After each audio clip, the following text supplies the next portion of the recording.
Hi, everyone. This is Jason Bierk of Wall Street for Main Street. Welcome back to another Wall Street for Main Street podcast interview. I'm really excited to speak to our first-time guest today. She is founder of LaDuc Capital, macro to micro strategy, technical analysis, educator, and trader. She grew a small technology company with 60 employees for 10 years before selling it and has been actively trading and investing since 2008. Samantha LaDuc, thank you for joining me. Hey, thank you so much. It's actually LaDucTrading.com. And my goodness, that bio is a blast from the past. That's been ages. Yeah, and LinkedIn, it's on LinkedIn. So I'm reading it right off of LinkedIn right now. And actually, what's really funny, I was going to bring this up before we started recording, is that LinkedIn is suggesting for people the CoreWeave CEO as added context there on the right-hand side for their algorithm. Of course they would. Yeah, I mean, it's a wacky new normal, right, with these algorithms. So we're recording this interview on Tuesday, October 24th, 2023. You've had a lot of great macro calls the last 3 years. You were a bond bear before a lot of other people. You were warning people about a VIX spike towards the bottom. Unfortunately, unfortunately, Christopher Cole of Artemis Capital, his fund didn't make it this far. A lot of institutional money, pension funds pulled out. What do you think are the biggest risks right now to asset markets and the real economy? Oh, well, we have had a little ways while we have been avoiding recession or pulling recession risk forward, in large part because of wage inflation. So inflation has been more than sticky. It's entrenched, in my humble opinion. And I felt very strongly that we would have that backdrop in summer of 2020. Basically had this whole things over paper mantra that I've been sticking with, and oil as an inflation hedge. And anyway, it turned into a very, very viable theme of basic math, that we were just not going to go down anymore in interest rates. And this infusion of both fiscal stimulus and monetary easing was going to create outsized inflation that was going to stick around for a little while. And although wages are delayed, that was my premise, is that basically wage inflation ended with COVID. Wage deflation ended with COVID, and that wage inflation would be the enemy also of bonds. So I started out with a very strong thesis in August of 2020 that basically said, quote, bonds are done going up. And I had some strong intermarket analysis to support that. And then we kind of moved along that little curve of figuring it out. Yep, there was lots of money in the system, and definitely things were expensive. Everyone talked about supply chain issues, but it was much more. And I knew wage inflation would be lagging. We finally got to a point where I wrote a big thesis on it in October of 2021, and that bonds would basically crash, would continue to fall, even though they had already from that high of 2020, 1 year later. And so I basically said 2022, we're going to surprise. We're going to have a 20% pull down in SPY, and bonds will crash with it. And that whole thesis was on wage inflation outrunning productivity. And basically inflation was staying sticky, and all of that happened. So bonds continued. And then this year, I didn't know where SPY would end up, honestly, for my 2023 prediction. I actually said not really great risk reward, or I said, unattractive risk reward to make a bet for year end of 2023. But I said that bonds would continue lower. And I got a lot of pushback. No way. Bonds have never, US Treasuries have never produced negative returns 3 years in a row. And I said, well, that's what I see in my analysis. I'm sticking with it. And sure enough, I think we're going to see that very clearly by the end of the year, that we're going to have negative in returns for 3 years. So it's been my baseline bet, and it's working. And I'm sticking with it. So you think that this so you think that this bond bear market can continue for at least 6 to 12 more months? I don't think it's done for a long time. So let's unpack this. Oh boy, that would be bad. Let's unpack this. So it's funny, I've seen articles that come out. All of a sudden, US Treasury dump, is seen as, the 50% drawdown that we've had is a market mystery. No, it's not. Not if you came in with this thesis that interest rates were done going down, bonds were done going up, and then you and me kept checking, test. Has anything changed? Has anything changed? Has anything changed? 3 years now, nothing has changed. In fact, it's only gotten worse. War is inflationary. War is expensive. We're going to continue to have rising fiscal deficits. And this is a major reason for the season. But more than that, we also have rising inflation that is sticky. Expectations are staying firm.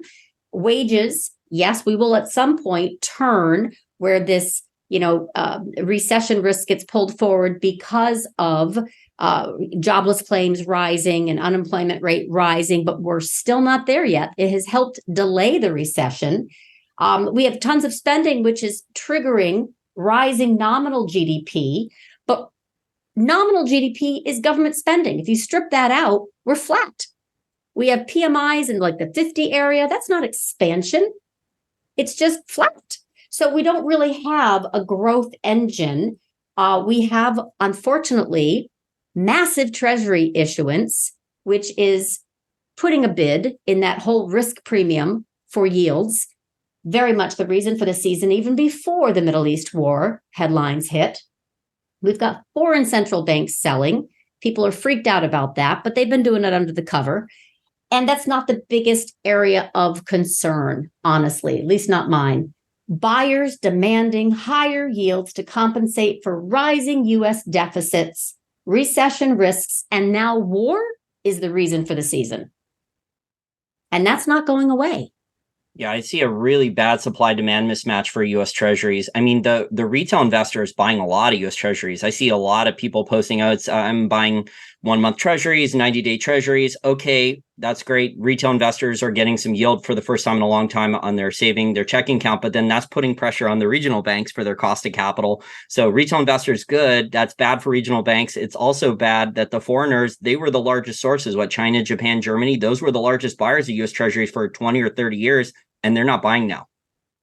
But it's not just the short duration. The money that's rotated into T-bills and money market funds is really that paid to wait mantra that I had literally in September of 2022. So I had already seen that the transition going of money out of banks and into T-bills was firmly in play, and it was only going to increase. So long story short, it's still a thing. You can still get paid to wait, right? But I'm talking longer duration bonds are still not attractive unless we get a panic. So literally, bond bulls are now betting on a panic, whether it be war or recession risk. And I'm like, why? Why would you put that kind of bet that the bottom is in because of a panic? Now, great, in time, trend reversals, we know with stocks, they can absolutely start on short covering, right? We don't have any short covering yet. We have a Bill Ackman, tweet Monday morning that he was covering his bond short. Maybe because, right? Maybe he's early. Maybe because he knows that Treasury issuance report is coming out October 31st. Maybe, Yellen doesn't dump a whole bunch on the market like she did on July 31st, which caused a literal dump in equities the day after. Maybe she puts it off to the end of the year, but it's coming. Whether October 31st or 3 months later, it's coming. So the point is, we still have the baseline bet, which is fiscal debt is increasing. That translates to increasing Treasury issuance. That translates to increasing rising risk premium. Our yields are moving higher, right? That translates to Treasury and credit and equity volatility. We haven't had a real proper equity sell-off. We haven't had recession pulled forward.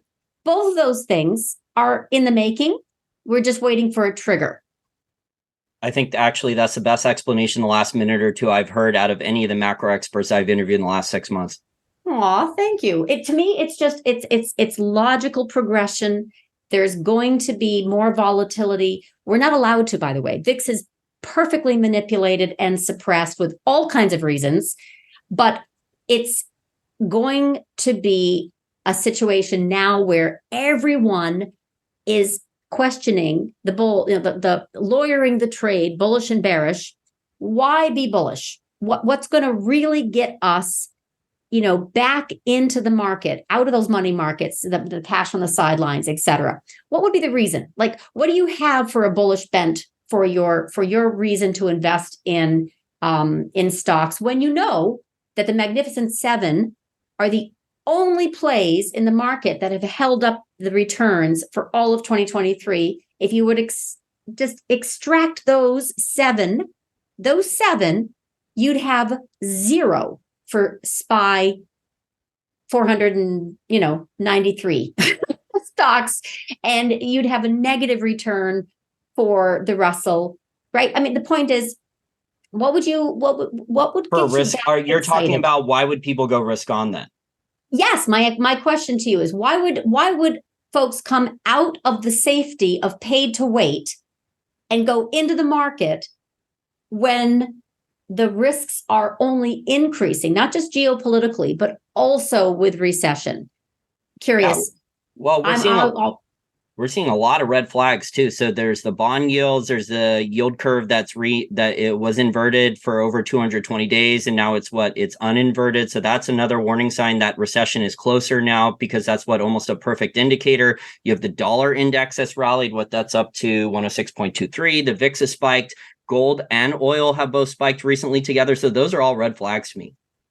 Correct. But that's what we're talking about. So basically, just because, we've got bonds down 50%, and we can get some back and fill around here, we can get some panic buying. We still have Treasury issuance to deal with, continued quantitative tightening. The Fed is still running off balance sheet.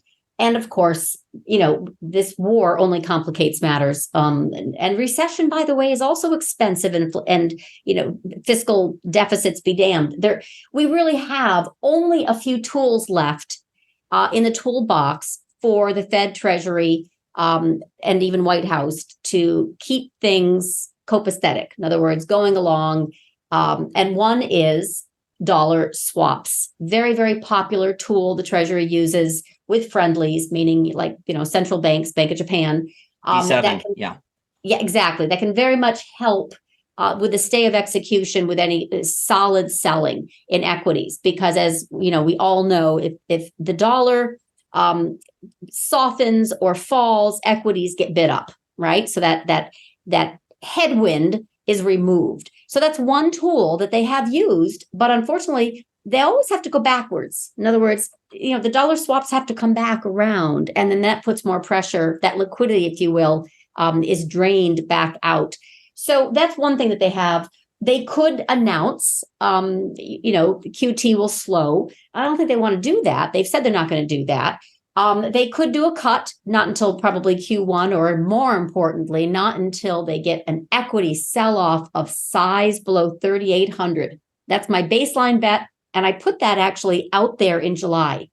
So on March 12th, when the announcement came around 6:00 futures on a Sunday evening, right after the Silicon Valley Bank and all that drama that transpired the week before, Fed, Treasury, and White House basically said, we're going to backstop banks.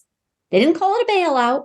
They said, we're going to put this special kind of purpose vehicle together, the BTFP, and we're going to make sure that all of those unrealized Treasury losses are at par. Don't worry about it.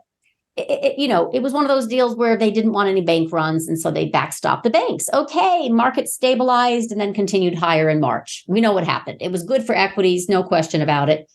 Even gold liked it. Gold loves loose monetary policy. So now fast forward, that's all diminishing returns, just like the September, October lows that we had in the market was massive central bank intervention globally. It wasn't just Fed and Treasury. It was also Bank of Japan. It was Bank of China. So there was a lot going on, and that's when we basically have intervention come into the market through liquidity infusion. So we do have some tools. They've done it before. Intervention, dollar swaps. They could again at some point announce a cut, or loosening up on the screws with the QT. All of these things are very evident, though. We now know what to look for, right? And before, we've had the bank bailout. Right now, we don't have a bank bail. We don't have any bailout going on. And equities are soft for a reason. And before we had, this backstop that was the Fed put, and now the Fed is saying, we're not really looking at cutting. We're going to either pause or hike. And the market hasn't really priced that in. So I do think that risks to equities are clear and the market just doesn't see it yet.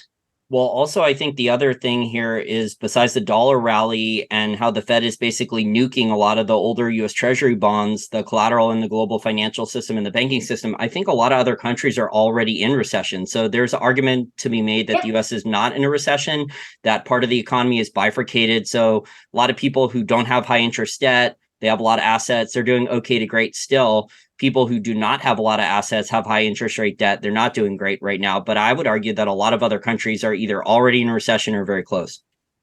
And it's really interesting because ECB, for example, they back in July, late July, the ECB stopped paying banks for money that are required to keep at the institution. And since then, that euro dollar carry trade has fallen from 1.12 to 1.04, and the 10-year US Treasury yield is up 30%. So that is one way that they needed to go in there and try and stem the rate of change in inflation by basically erasing $6 billion in annual income from their European banks. In other words, banks had reaped the windfall profits from when the ECB had started raising rates, and then ECB said, okay, stop that. So the funny thing is that we are absolutely looking at other economies, right, that are doing their own form of stimulus or the reverse, contraction, tightening, excuse me. And we haven't done that here. Like the Fed is still paying banks to park their money. So knock that off. Let's see if we get some real price discovery. That would be another way to really see what happens with that policy removed. But they're not talking about that either, because that would be equity volatility inducing. Well, European Central Bank also ran negative interest rate policy for years. So that was a lot of corporations, a lot of governments were funding debt at artificially cheap rates. So when they do raise rates, then all that older existing debt, that becomes even more onerous. You add in a dollar rally, that's a double or triple whammy there against another currency. Which is why they really will try and keep the dollar, in check. So 10-year is a big deal. So I have actually a level on my 10-year that I called last year. And literally in September of 2022, I said last year in September of 2022 that we would see 4.7% by the end of 2023. And that if we stayed above 4.7% in the US 10-year, that would cause a potential 20% equity sell-off. So that was from my intermarket analysis, by the way. It's just a level that basically says EM stress, headwind to tech. In the meantime, lots and lots under the surface has already been selling off. Small, medium-sized companies are having a terrible time in this higher rate regime. So bankruptcies are up and, the whole thing. But it's also just a situation of zombies waiting for the economy to soften so that when lots of folks start announcing layoffs, they can run for cover and do the same.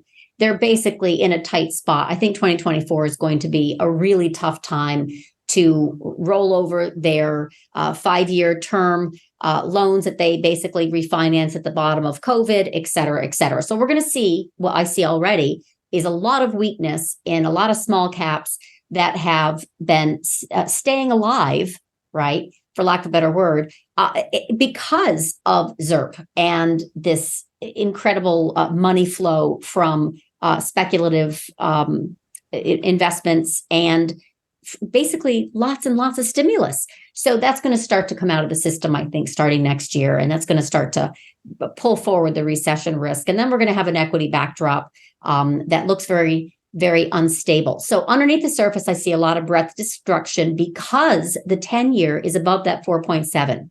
Now, can they come and can they introduce something and bring that down? Some intervention, some, dollar swap, some twist in their QT. some Bank of Japan surprise, right? Whatever. Yes, they absolutely can. And they can bring the 10-year down and then that with a dollar, and that gives a stay of execution for equities for another quarter. But all they're doing is kind of pushing this out. We still don't have a real solid backdrop in economic growth. What we do have is very strong wages, and we have a very strong fiscal impetus to go up, not down. And until that changes, I think the gig is up. We're just kind of biding our time. Yeah, I agree. I think the policymakers are not perfect with their timing and stuff. So normally they're reactive. So normally there's going to be a lot more pain. I think the pain is looking like it's going to be these banks outside the United States that are sitting on these older US Treasuries. You mentioned the 10-year US Treasury bond. The average person doesn't understand how much of the global banking system and global financial system those 10-year Treasuries make up as collateral, not just in the euro dollar. There's a lot of foreign banks that when they have profits or liquidity, they park it in treasuries. So if the Fed is raising rates and you're a bank and you're outside the United States and your currency is getting killed against the dollar is rallying, and you own a lot of these older US Treasuries, you have massive losses on those bonds. That's why I say the dollar is key. It's absolutely key. So the budget deficit, trade imbalances, they're almost all entirely due to reserve currency status by the US, right? So if we actually lose a little bit of that, it will help to solve some of these problems, meaning that when we start to balance trade, we will have more tax revenues that will force kind of local production and local consumption and local taxing. So the reserve currency is a bit of the problem. And that is going to, I think, believe it or not, what everyone's worried about is going to be the saving grace of sorts, where when we see some US dollar weakness, which I think is going to be orchestrated, because we can't have a spiking higher dollar, that will freak out equities very, very quickly, right? Global margin call, I call it. Exactly. So we can't have that. So they're going to try and keep that contained. But the long and the short of it is, when we start to see US dollar weakness, it can be a benefit to reshoring competitiveness, in some of the US trade, imbalances. It can help with US tax receipts. It can help the game get played a little bit longer, right? So it can help, especially companies. And again, I know you're saying recession abroad, maybe China slowed down, but the point is, it's still better to have a softer dollar than a strong one if we're in this spot where we need to compete and consume and pay taxes. And it also helps lower the risk premium demanded by bondholders if the falling dollar helps to stabilize yields. So I really think the only mechanism that they have at this point, besides a big debt jubilee, which people talk about for clickbait, is to manipulate the dollar lower. I've had conversations with Canadian bankers. I mean, things are dire there with home equity loans, home prices falling, credit card debt, their economy with the inflation, and they have a lot of exposure to the dollar rallying. So I mean, it's just, if it's that bad in Canada, I'm sure it's that bad in a lot of other countries too. So I don't know if they're technically in recession, but their banking system, the collateral, the home prices falling, the consumer debt with high interest rates, credit cards, home equity loans, it looks like it's going to hit other countries first and then come here to the US. Yeah, I don't know about the sequence of turns and who gets hurt first. I just have eyes on US economy and stock market, honestly, and the reason for laser focus on dollar and yields, and also oil, because energy, we're sufficient here as it relates to oil. We export our spare capacity, and that helps keep the kind of global pricing set. But the bigger issue for me is the rate of change that has occurred in longer dated yields, right? So we know that the Fed has control of the short end and the long end. They also influence. But the point is, there's no lack of stickiness and strength in the long end. So they're okay with that right now, because it also helps, inflation helps deflate the debt to a degree. But there is that stimulus effect that I think they're counting on. In other words, that money that's earning interest, right? And lots of companies, by the way, are benefiting from that.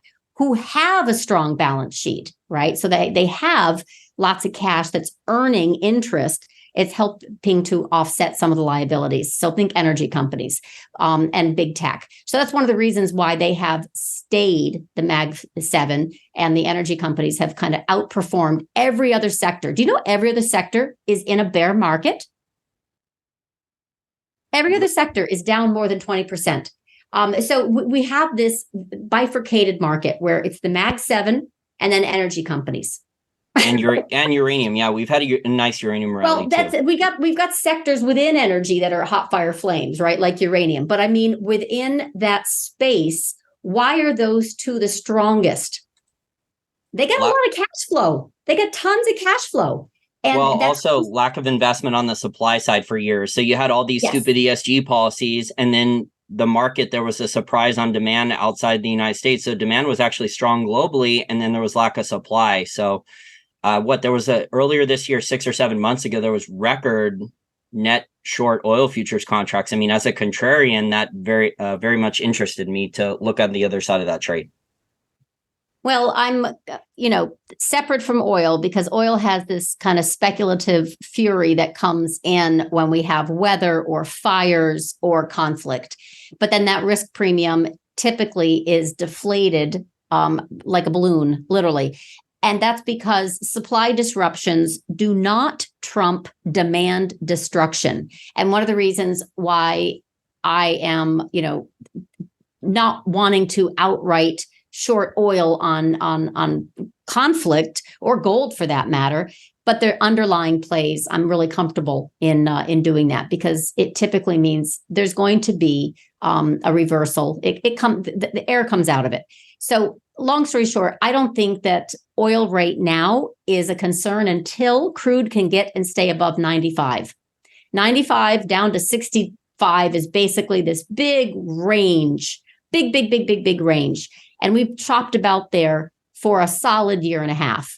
The risk comes if we can get and stay above 95, then we have a whole new ballgame, because obviously there are lots of countries that are completely dependent on energy imports, and that cost structure is very currency devaluating. So right now, that's one of the ways that they kind of offset, right, that expense. For us, we have we're ring fenced, as to use your term. So I'm just looking at the fact that we really just have the strongest companies with the biggest moat and balance sheets that are earning cash and can invest those cash or cash equivalents into these, strong, high yielding instruments, are making the market seem like it's a lot safer. That's my contention. And then with the dollar, let's see if the government does come in and kind of tries to control that, because that's the best means that they have to keep the party going. 10-year yield at 4.7 obviously hit. We overshot it to 5%. So now I have to move my critical line in the sand up. It's now 4.9. 4.9 is really critical. If we stay above 4.9 on a weekly time frame, in other words, we kind of churn around here. I'm not talking about the intraday, right? I'm talking about solid stay of support above 4.7, becomes 4.9, becomes 5.1, becomes 5.3. We're going to keep marching higher. What's the alternative right now to tap it down? Basically the dollar. And if we can get oil down too. And sure enough, the administration is out with all of the usual headlines. They're talking to Venezuela. Softening sanctions in Venezuela. They only bring that out, by the way, when oil's gotten too high. They can't dump any more strategic petroleum reserve, right? We're already 50% or lower. So exactly. So that's, they come in and they start talking about Venezuela. They start announcing, Biden's talking to the Saudi prince, and this and that and the other thing, all with the ambition of basically keeping oil in what my colleague calls an intervention collar. And it's a beautiful name for it, because I can see it. I can see it on the chart. 95 to 65. They don't want it to get above there. That's all there's to say about that. And they've done a really good job, by the way, of making sure it stays within despite war. Well, there was a lot of oil bears that were shorting oil that thought it would go below 65, but that number 65. It's right at the production cost amount. So if it goes below there, I mean, you're going to see a lot of oil production, a lot of supply come offline. It's just not economic anymore for deep water. It's not economic to spend a lot of capex to drill those shale oil wells that are super costly now. So it makes sense that 65 would be kind of the number right now, and we're going to see production costs go up, unfortunately, in the future. Well, the cost of capital has gone up for sure, and labor. And yeah, so I can't disagree with that. But I don't think it's as dramatic. So my point is we still have spare capacity, or we wouldn't be exporting it. So it's not so black and white. There's a lot of nuance to being a bull or a bear, but there's also the lawyering of a trade, being able to see both sides. So I can see the bond bear side very clearly, and I check it every single day. Has anything changed? The value of collateral has gone down. Equities don't realize that. Okay, they haven't really priced that in. Okay, maybe sometime they will. But for right now, there are also lots of mechanisms to keep equities lit, meaning that concentration risk into the mega cap tech Magnificent Seven. I understand weighting within SPY and NASDAQ 100. So the point is, there's a lot of nuance around what makes stuff work. And that doesn't even talk about the options market. Like literally the structure, I'm options trader, but more importantly, I'm interested in how the gamma levels influence automatic buying and selling, like the price insensitive buying and selling. So I'm tracking macro. I'm doing my intermarket analysis. I'm doing my technical. I'm doing my fundamental. I'm doing the quant, also sentiment. All of this basically shake it up, like roll the dice. What's it say today? The point is they have a lot of narrative out there that can't be trusted. You got to question everything. One siloed approach to thinking to be a really solid market analyst is so limiting. And if it's easy, I get it, but then you might as well just invest in a passive ETF and do no thinking. So this to me is much, much more nuanced. What's happening in the economic background right now is bifurcated as well. As it relates to, we do have pockets of great concern. In other words, all the sentiment surveys that come out, they're very, very concerned about inflation. They're very concerned about, keeping the company up and running. The cost of capital, not just the materials and labor costs have risen, but how to squeeze out, higher prices and margins on smaller volume.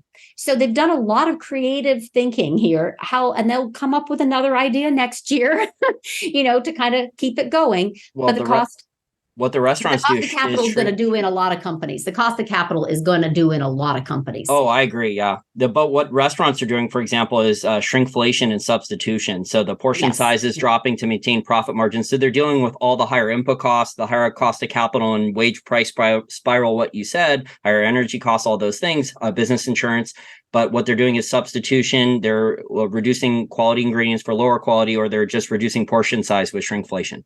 Yeah. And that's pretty typical that you see before you come into that next wave of it's still not working, right? Now we're going to have to lay people off. We haven't had big layoffs. We have not had the unemployment rate move even to 4%. We have only moved up 0.4% from the low.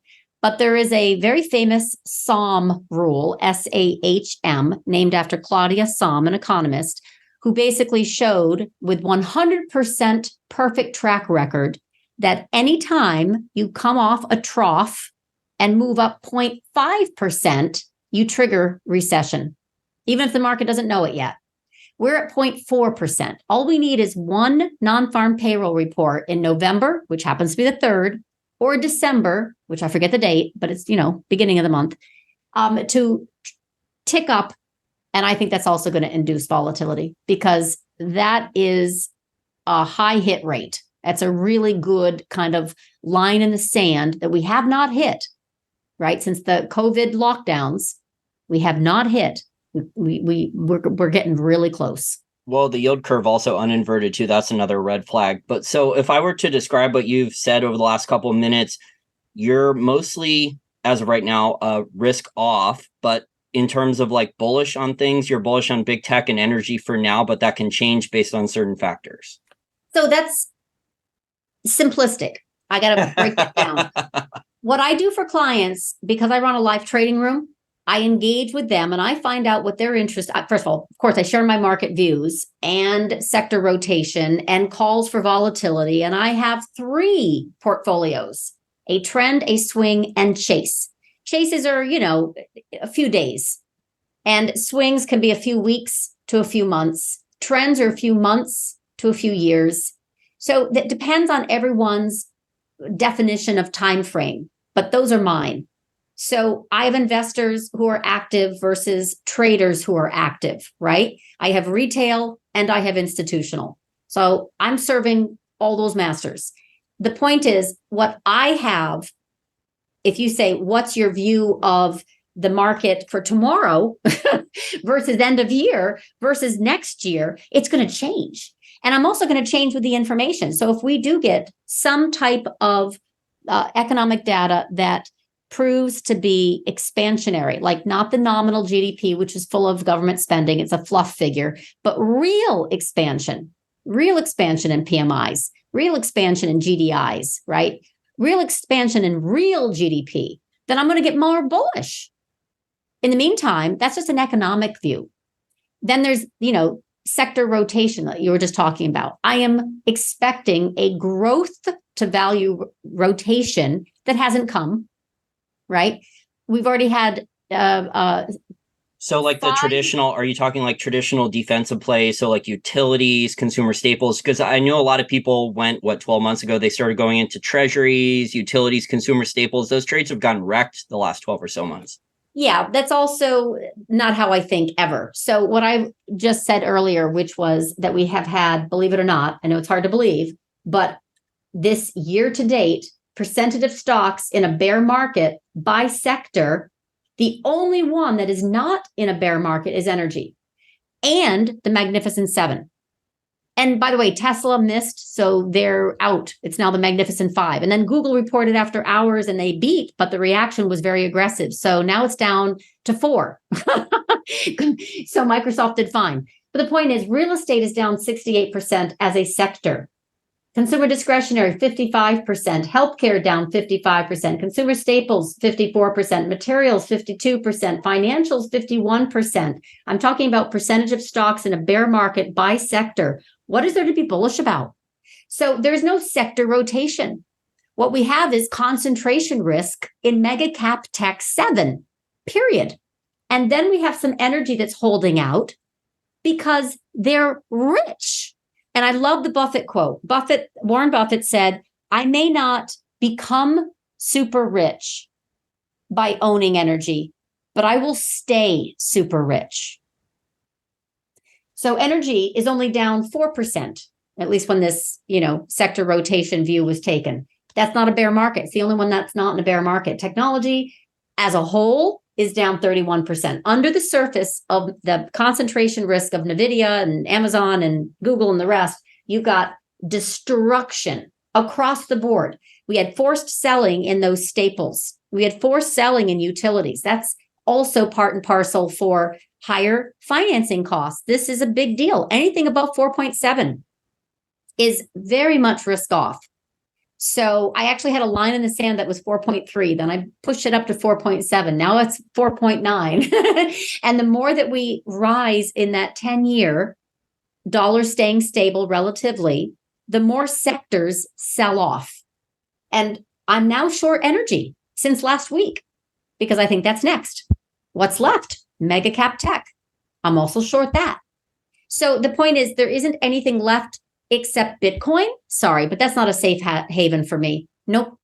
The gold's probably going to be the last one, but it's paper market, which is very frustrating. Well, we were discussing Bitcoin, I think, on Twitter a couple hours ago. I think there's like a lot of it's used as an intermediary to get savings out of China. So it's not buy and hold by the affluent Chinese person or Chinese elite. They're using it as an intermediary to get around the capital controls, because I think they are worried about a yuan devaluation. We're hearing about bank bailouts, real estate problems, another real estate developer is close to failing. I think the largest one in China is Country Garden. That one just almost failed on their dollar bonds a week ago. So there's a lot of money trying to leave China too. Yeah, that's actually a brilliant point and something I had not thought about. So you're saying that this is capital flow out of China using crypto because it's unregulated. Even though China tried to shut it down a few years back, it just created a massive underworld or black market or gray market, whatever you want to call it. And I do, follow this as it relates to Nvidia and such. But basically, this is money laundering. Well, the rules, unfortunately, there's Chinese people are not free, and there's not a lot of investment options for a middle-class Chinese person. So they don't have a lot of stocks. They don't have a lot of ability to diversify out of China to get their capital out and diversify into other currencies or foreign stocks. So over the years, a lot of Chinese are overexposed to real estate inside China. They're overexposed to Chinese banks and saving in yuan. So if there is a yuan devaluation, and you're seeing this now too, Chinese gold demand, there's been a lot of physical demand. So the investment options for someone in mainland China, because of the capital controls, unless you're politically connected, a Chinese Communist Party member or a billionaire with connections, it's really tough to get a lot of your savings out of China without paying a money laundering fee or using Bitcoin. So the demand for physical gold is strong. Bitcoin's also used, like I said, as an intermediary to get your savings out of China. I think it makes sense. I mean, I get it, because to me, Bitcoin is really more of an off-ramp of liquidity in the US equity market to avoid volatility. So I always see Bitcoin spike right before we should have a major VIX spike. It's fascinating. I've watched this parallel, and it's lost its beta with NASDAQ performance. It was really, really strong for a while, but not anymore. But when it spikes, it's very much, for me anyway, kind of a barometer of volatility suppression. Well, there's massive amounts of dollar-denominated debt inside China that's connected to high real estate prices. That was their collateral. So there's big issues with this dollar super spike. If the dollar index, if it does go higher, I mean, there's going to be defaults on that dollar-denominated debt in China and in a lot of other countries. So people are starting to worry about that for sure. Interesting. Yep. No, you have some good insights there. Thank you. I have good contacts in China. I actually know the plant manager who opened up the General Motors plant, and Kyle Bass and Emma Molman, some of the other hedge fund people. So I built up and also a Chinese banker who retired. I do get information from them. So I have some pretty good contacts there over the years that I've developed. I want to get your thoughts though on Nvidia. So you were actually the first. I've seen all these ripoff videos all over the internet with CoreWeave and Magnetar Capital. You were the first person to actually do the research on Nvidia and the red flags. Are there other companies that are doing anything this crazy, and are things still this crazy with Nvidia? See, I didn't plan to find Nvidia, let alone look into anything else. I'm not a forensic accountant. I honestly kind of like stumbled on this because I have a skeptical mind.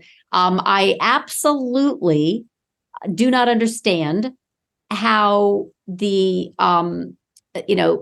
I shouldn't say I don't understand. I am one who absolutely looks at the outliers, okay, because I believe they revert with velocity, and tracking Nvidia up. Oh my goodness, what is it? It's 60%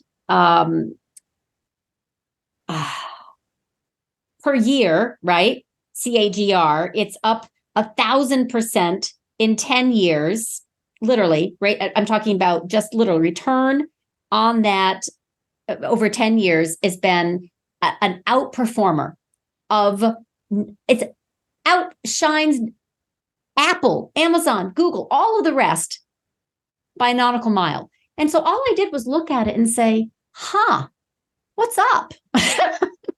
This seems priced for perfection. And I literally did a video And, it was basically middle of July. And I just said, I think the market's really just kind of like priced for perfection. But this one in particular is way overdone.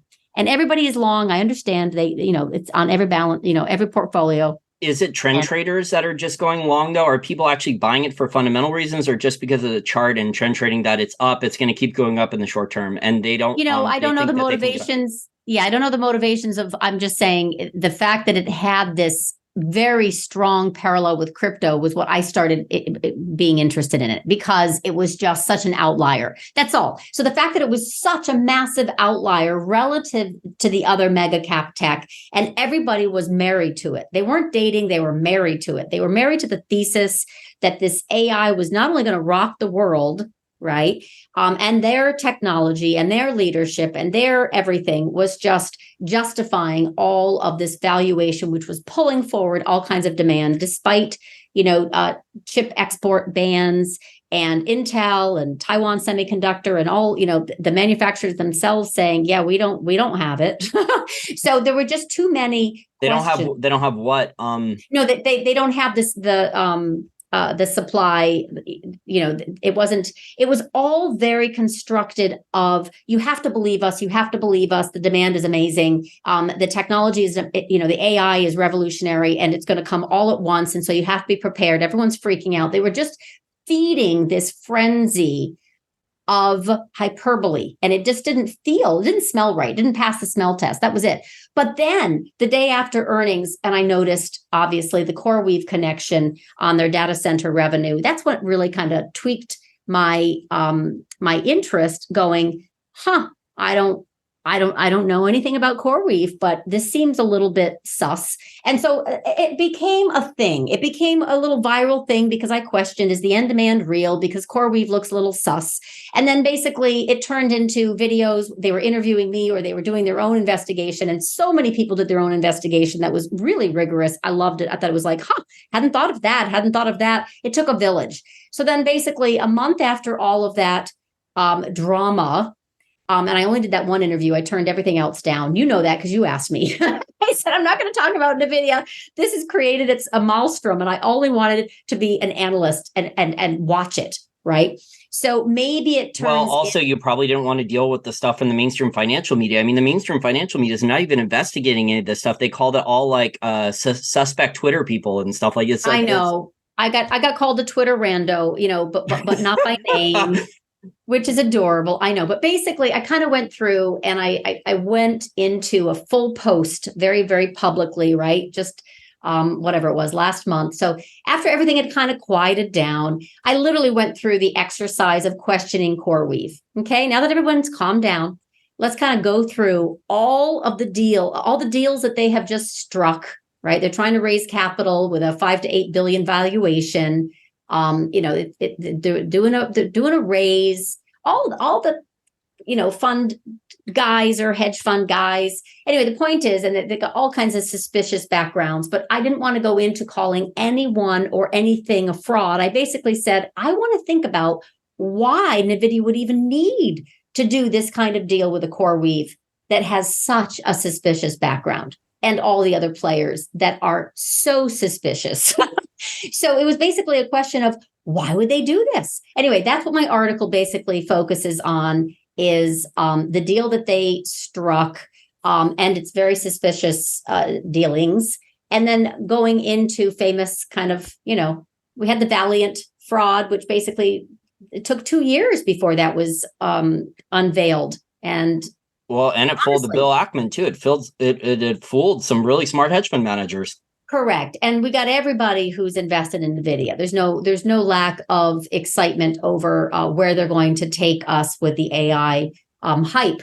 But anyway, I did a lot of due diligence and I put it all together in a post and I put it out there, and at least it's a marker. In other words, if this takes 2 years to unearth some suspicious goings on with either the revenue recognition or the company they keep, I wanted to just have a timestamp where I had done this work. And it, again, for my clients, I'm like, you don't get any financial benefits from any of this. Zero. I don't have a monetized YouTube channel, nothing. I basically saw this as a challenge of everybody else was just accepting it blindly.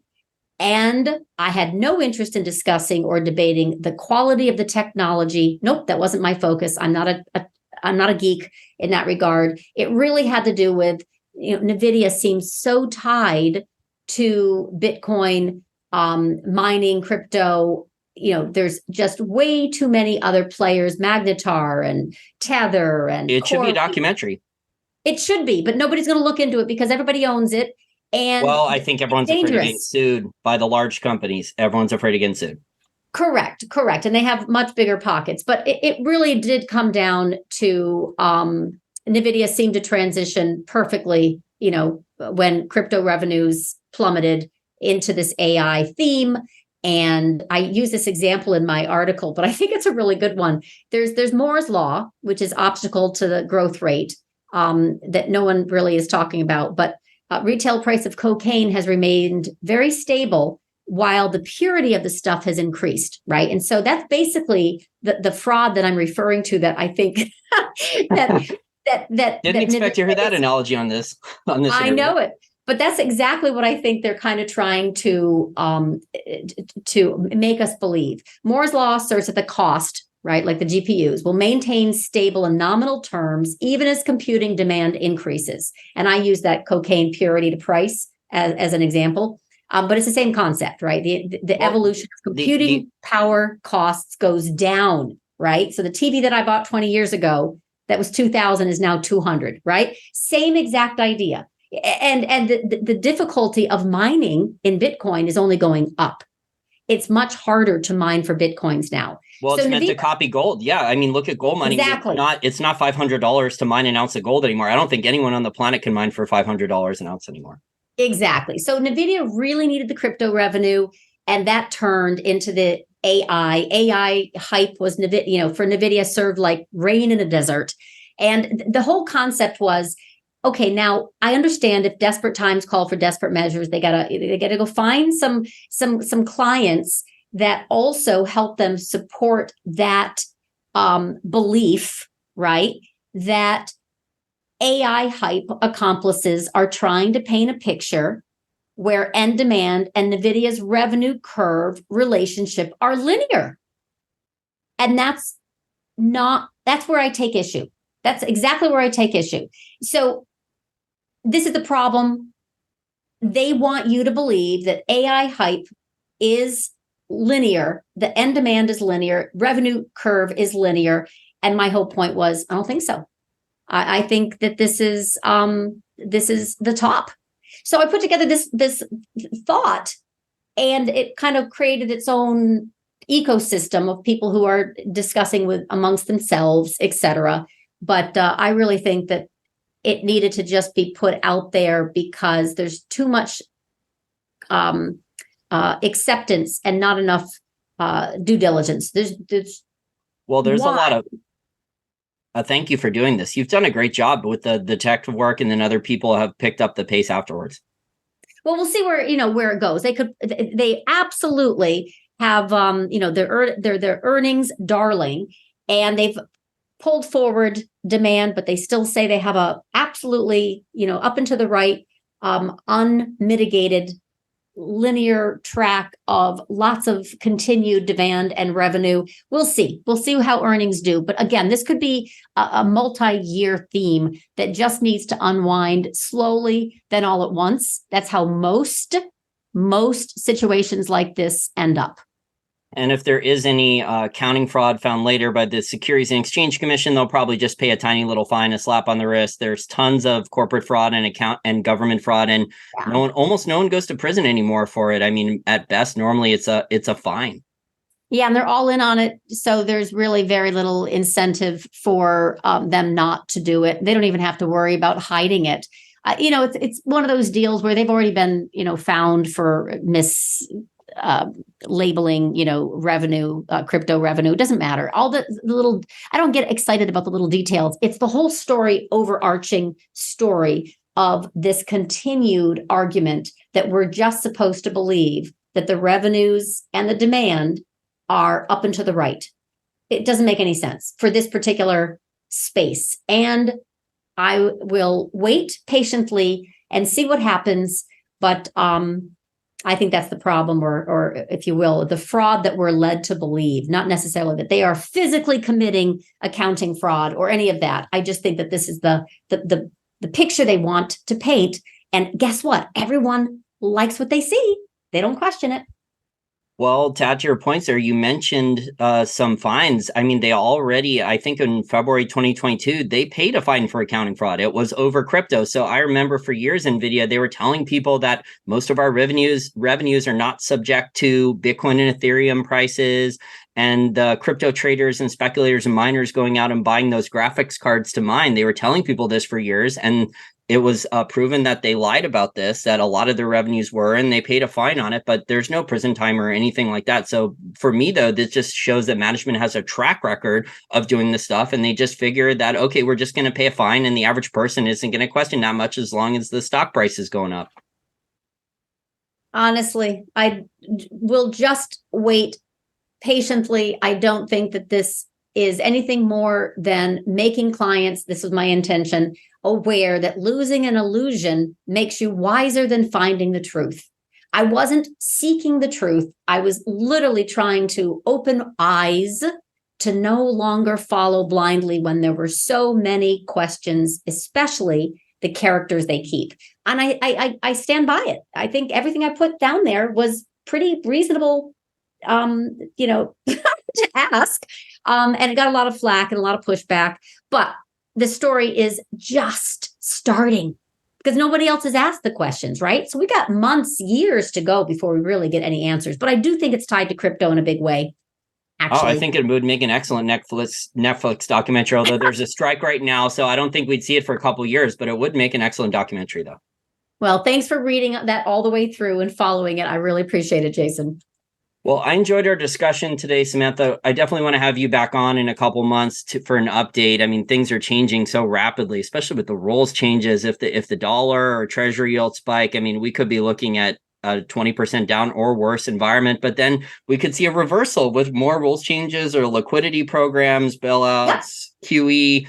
What the BTFP, I would call that a shadow liquidity program. So if the Fed doesn't want to expand its balance sheet, I guess what's going to stop them from creating more shadow liquidity programs?